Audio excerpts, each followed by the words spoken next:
If I had only $1,000 to start investing in 2026, I wouldn't try to find the next stock that's going to 10x. I wouldn't put all of it into crypto either. Instead, I'd divide that $1,000 into 3 buckets, each with a completely different job, and the third bucket is where I'd take the most risk.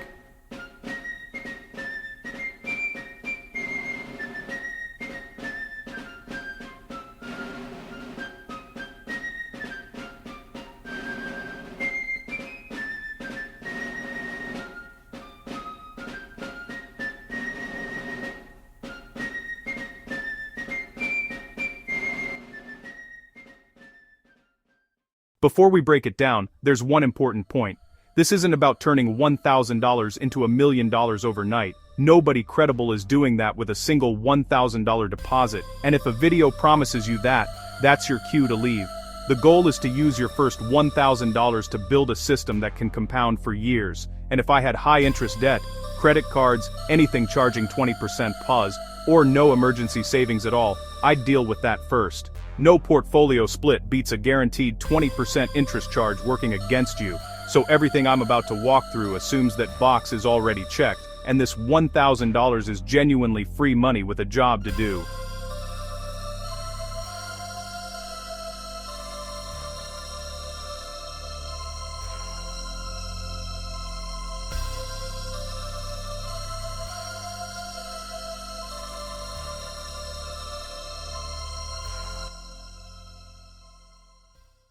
One more thing before the buckets, where this money actually lives matters. I'd want an account with 0 commissions, no minimum balance, and fractional shares, because fractional shares are what make a $1,000 budget flexible. It means I can put exactly $500 into a fund instead of needing enough for a whole share. If there's a retirement account with an employer match involved, that match comes first. It's the one guaranteed return in this entire video. But for this breakdown, let's assume this is a standalone $1,000 going into a normal investing account. The first $500 would form the core of the portfolio. Instead of trying to predict which individual company will win, I'd want broad exposure to a large group of businesses through a low-cost, diversified index fund or ETF, something tracking the total stock market or a broad index like the S&P 500. This is the boring part, and that's exactly the point. I'm not asking this $500 to make me rich next month. I'm asking it to become the foundation of a long-term portfolio. Here's why boring wins. Study after study shows most actively managed portfolios, even ones run by professional fund managers, fail to beat a simple low-cost index fund over long stretches of time, once fees are factored in. At $1,000, I have 0 informational edge over the market. I'm not going to out-research a hedge fund, so instead of competing, I just buy a slice of the entire economy and let decades of growth do the work.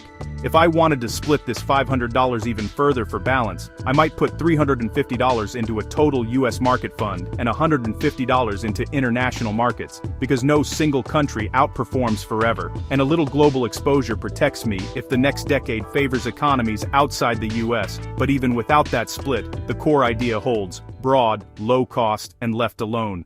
The next $300 has a different job. I'd keep it in a relatively safe, liquid place, something like a high-yield savings account or a short-term cash equivalent fund, not locked into the stock market, not sitting completely idle either.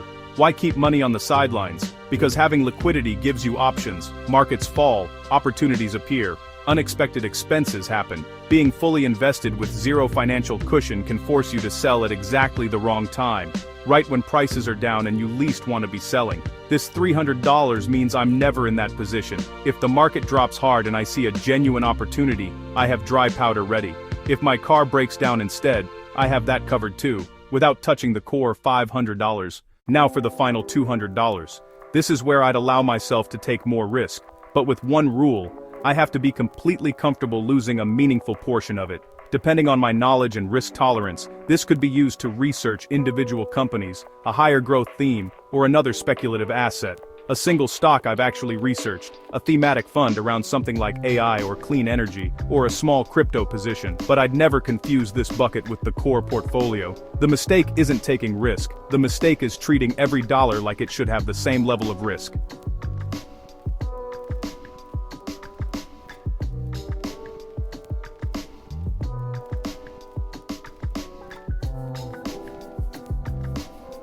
If this $200 goes to zero, my plan is still completely fine. If it does well, that's a genuine bonus sitting on top of a portfolio that was already working without it. That's the whole point of keeping it small and separate.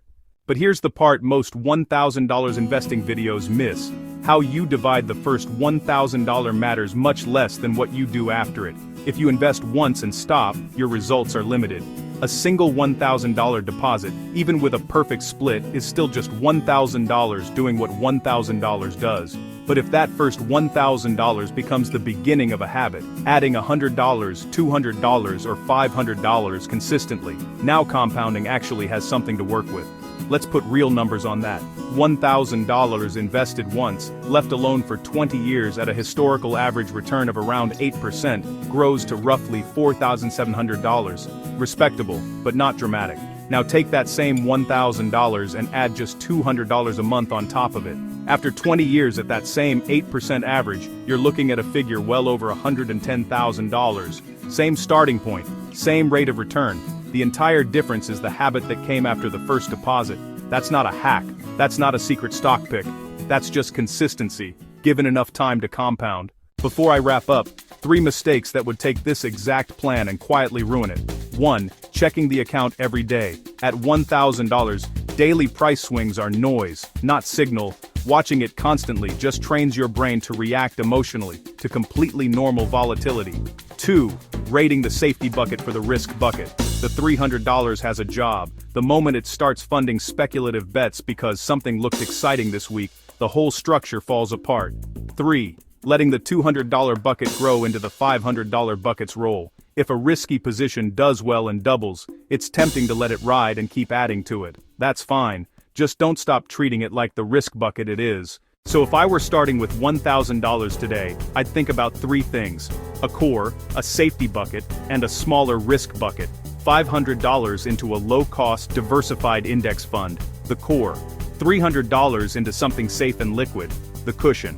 $200 into higher risk, higher upside bets I'm fully prepared to lose, the edge. Not because this exact split is right for everyone, it isn't, but because every dollar should have a job. And there's an even bigger question. What happens if instead of starting with $1,000, you invest just $10 every single day? That's what I'm breaking down in the next video.